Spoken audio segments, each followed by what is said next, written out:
Alhamdulillah Rabbil Alamin, wa salatu wa salam ala Rasulullah al-Karim, wa alihi wa savajmaïn wa bad, assalamu alaikum wa rahmatullahi wa barakatuh. Louange à Allah le Très-Haut, le miséricordieux, le clément, le tout miséricordieux, nous le louons. Nous cherchons refuge auprès de lui contre les maux de nos âmes et de nos vexations. Que la paix et la bénédiction soient sur Muhammad. Sallallahu alayhi wa sallam, nous vous avons présenté la salutation islamique qui est assalamu alaikum wa rahmatullahi wa barakatuh. Heureux une fois de plus donc de nous retrouver sur notre chaîne SOS Muslim et autour de notre Fada du Muslim. Nous sommes autour donc de la lampe de la lumière sous notre grand baobab, le baobab de la connaissance. Nous allons continuer sur notre thématique. Nous sommes pendant le mois béni de Ramadan et nous vous souhaitons bonne rupture, qu'Allah subhanahu wa ta'ala accepte et agrée nos jeûnes.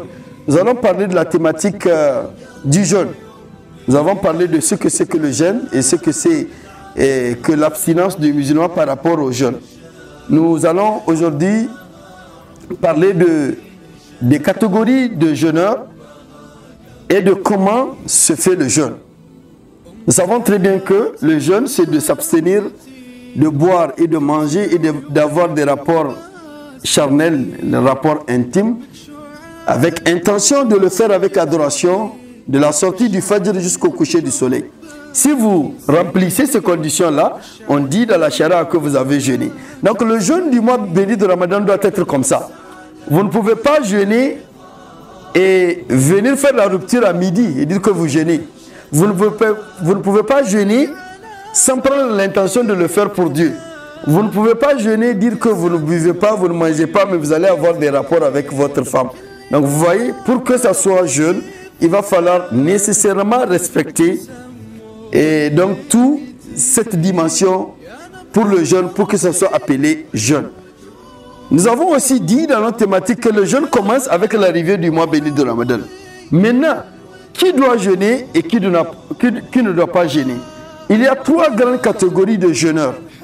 Le premier, c'est celui sur qui le jeûne n'est pas obligatoire. Le deuxième, c'est celui sur qui le jeûne il est obligatoire. Il va falloir impérativement jeûner. Le troisième, c'est celui sur qui le jeûne il est obligatoire, mais on lui a permis, comme nous l'avons dit, une allégeance, soit de rompre, ou soit de compenser, ou soit même de ne pas jeûner. C'est les trois grandes catégories donc de jeûneurs que nous avons. Le premier jeûneur, la première catégorie, celui sur qui le jeûne il n'est pas obligatoire, c'est donc l'enfant. Lui, il n'a pas atteint l'âge de jeûner, il n'a pas atteint l'âge de la puberté. Nous sommes tous des jeunes, nous sommes autour donc de notre Fada du Muslim. Nous sommes atteints l'âge de la puberté. Mais l'enfant de 7 ans, l'enfant de 8 ans, l'enfant de 6 ans, l'enfant de 10 ans, il n'est pas encore atteint, il n'est pas atteint la maturité. Donc les actes d'obligation ne lui sont pas obligatoires. Vous voyez combien Dieu il est miséricorde. Vous voyez combien Dieu il est juste. Il n'a pas rendu obligatoire ces actes-là sur l'enfant parce qu'il n'est pas encore conscient. Il n'a pas de livre, il n'a pas de péché, il n'a pas de bienfait. Mais quand même, on va l'initier pour qu'il soit un bon jeune de demain. On va l'initier aux bonnes pratiques. On va lui donner une bonne éducation. On va lui donner des bonnes paroles pour que demain, il soit aussi utile dans la société. Comme nous tous, on a été donc la coupe sur quelqu'un. On était encadrés pour qu'aujourd'hui nous soyons utiles.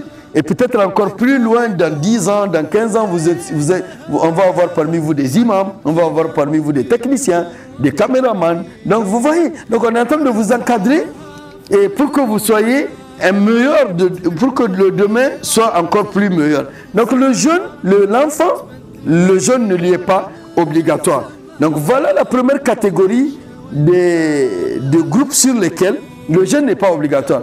Mais quand même, ce n'est pas parce que le jeûne n'est pas obligatoire qu'il ne peut pas jeûner. Donc il a le libre choix. S'il s'initie à jeûner, on ne lui interdit pas. Si au cours du jeûne, il décide de faire une rupture, de toute façon il n'a pas de péché, on le laisse faire sa rupture. Si aussi il n'a pas l'initiative de jeûner, les parents vont l'initier. Ils vont le lever, il va faire le secours avec les gens, il va prendre le petit déjeuner avec les gens. Si à 8 h il veut boire de l'eau, on lui dit va boire de l'eau. Si à midi il dit qu'il a soif, donc on est en train de l'initier au jeûne jusqu'au moment où il va atteindre la maturité l'âge de la puberté, il va pouvoir comprendre c'est quoi le jeûne et il va pouvoir bien le faire. Voilà donc la première catégorie des gens sur qui le jeûne n'est pas obligatoire. C'est seuls eux qui ne sont pas tenus obligatoirement de jeûner. Maintenant, la deuxième catégorie, c'est la catégorie de milieu. Celui sur qui le jeûne, il est obligatoire. Qu'il soit jeune, qu'il soit femme, qu'il soit homme, qu'il soit vieillard, qu'il soit d'âge moyen et d'âge normal, le jeûne lui est obligatoire tant qu'il remplit les conditions de jeûne. Donc c'est le musulman, comme nous l'avons dit, parce que ces trois piliers sont toujours là avec les actes d'adoration. Être musulman, être pubère et être conscient. Tant qu'on ne remplit pas ces trois conditions, les actes d'obligation ne sont pas obligatoires. Les actes d'adoration ne sont pas obligatoires sur vous. Parce que les actes d'adoration ne sont pas obligatoires sur le fou. Parce qu'il est inconscient. Si on n'a pas atteint l'âge de la puberté, mais on n'a pas de livre, ce n'est pas obligatoire. Ni la prière, ni le jeûne, ni le pèlerinage, ni la zakat ne lui sont pas obligatoires. Et il est de même aussi que quand on n'est pas musulman, les actes d'obligation, d'adoration ne sont pas obligatoires sur vous. Dieu ne va pas vous demander parce que vous n'êtes pas musulman. Donc le musulman, c'est lui qui est tenu obligatoirement de jeûner. Et le musulman, il s'identifie avec la prière. Le messager a dit Al-ahadu alladhi baynana wa baynahum as-salah wa man tarakaha faqad kafara. Il dit ce qui nous diffère de ceux qui ne sont pas musulmans, c'est la prière. Tout celui qui délaisse la prière, il devient mécréant. Donc le musulman s'identifie avec la prière. Maintenant, c'est après la prière que la zakat devient obligatoire. C'est après maintenant la zakat que le jeûne est obligatoire parce que chronologiquement, Allah a rendu les actes obligatoires selon l'ordre. D'abord, c'est le témoignage, c'est la foi, c'est la confession d'abord. Et maintenant vient la prière. Après la prière vient la zakat. Après la zakat, c'est le jeûne. C'est après le jeûne que vient le pèlerinage. Donc vous voyez, donc celui qui est tenu à jeûner obligatoirement, c'est le musulman pubère conscient. Maintenant qu'il remplit aussi ces conditions-là pour que le jeûne lui soit obligatoire, qu'il soit en parfaite santé. Et qu'il ne soit pas aussi en voyage. Qu'il ne soit pas aussi une femme en état d'impureté. Qu'il ne soit pas aussi une femme en état d'impureté d'accouchement. Parce que c'est deux choses. Les impuretés de la femme peuvent être pour les indispositions qui sont les règles, les menstrues, et ça peut être aussi pour l'accouchement, donc l'écoulement du sang après l'accouchement. Et qu'elle ne soit pas aussi enceinte, parce que la femme enceinte, elle ne peut pas jeûner. Quand elle ne peut pas jeûner, elle est aussi dans le même cadre que la personne malade. Bien. Maintenant, eux, le jeûne leur sont obligatoires. Si cette condition n'est pas respectée et que le fidèle est tenu à ne pas jeûner, il doit nécessairement rembourser le jeûne quand la condition sera remplie. Vous comprenez? C'est une personne qui est en voyage, qui ne peut pas jeûner, il fait sa rupture. Une fois arrivé à destination, il jeûne. Une fois qu'il reprend le cours de son chemin pour le retour, il a le plein droit de ne pas jeûner. Une fois arrivé à destination, il reprend le jeûne. Maintenant, il a mis 2 jours dans son voyage où il n'a pas jeûné. Ou 3 jours, ou 4 jours. Donc, après le mois béni de Ramadan, il est tenu nécessairement à rembourser donc ces jours qu'il n'a pas pu jeûner. Il est de même pour la femme qui n'a pas pu jeûner parce qu'elle était indisposée. Elle a vu ses règles pendant 3 jours, pendant 4 jours, pendant 5 jours. Donc maintenant, après le mois béni de Ramadan, elle doit rembourser ces 5 jours. Vous voyez, il est obligatoire de jeûner, mais elle ne remplit pas les conditions pour jeûner. Elle pose le jeûne, mais maintenant elle rembourse. Voilà donc pour ceux qui est de la catégorie des personnes qui doivent nécessairement jeûner et ils doivent nécessairement rembourser si ils ont des jours à chômer ou des jours dans lesquels ils n'ont pas jeûné. Maintenant, la troisième catégorie, c'est la catégorie des gens qui compensent.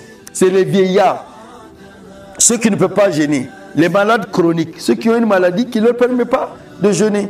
Ils ne peuvent pas jeûner, ils sont malades, ils ne sont pas guéris, et puis la maladie peut-être n'est pas les curatifs. Donc nécessairement, la personne ne peut pas jeûner et Allah n'impose pas aux fidèles ce que le fidèle ne peut pas en acte d'adoration, il le pose. Donc c'est pour cela Allah leur a permis de poser le jeûne de ne pas jeûner, mais de compenser avec une nourriture. C'est quoi la compensation? Le jeûne, c'est de s'abstenir de manger.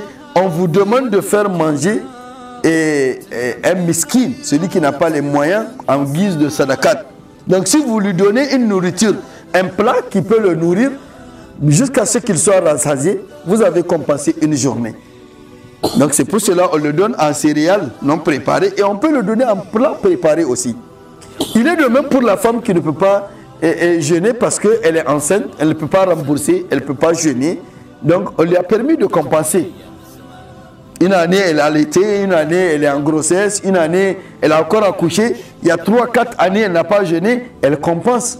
On ne parle pas de celle qui est juste enceinte, parce qu'il y a des femmes enceintes qui peuvent jeûner. Il y a des femmes enceintes peut-être qui sont un peu fatiguées, qui ne jeûnent pas tous les jours, mais qui peuvent rembourser. Maintenant, il est différent de la catégorie des personnes qui ne peuvent pas catégoriquement jeûner. Donc voilà, Allah subhanahu wa ta'ala a permis à ceux qui ne peuvent pas jeûner de compenser pour pouvoir donc combler le jeûne. Fasubhanaka Allahumma wa bihamdik, ashhadu an la ilaha illa anta.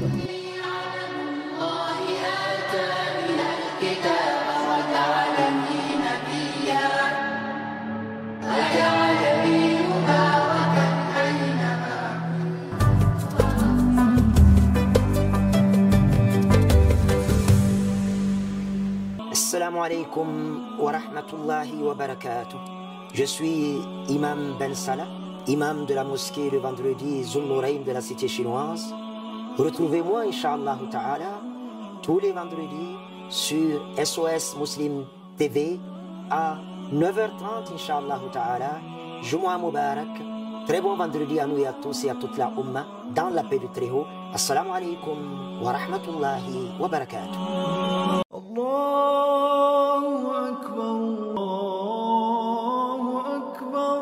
Au cœur du Niger, une nouvelle lumière s'allume. Aujourd'hui, nous sommes fiers de vous présenter SOS Muslim TV, la première web TV islamique du Niger.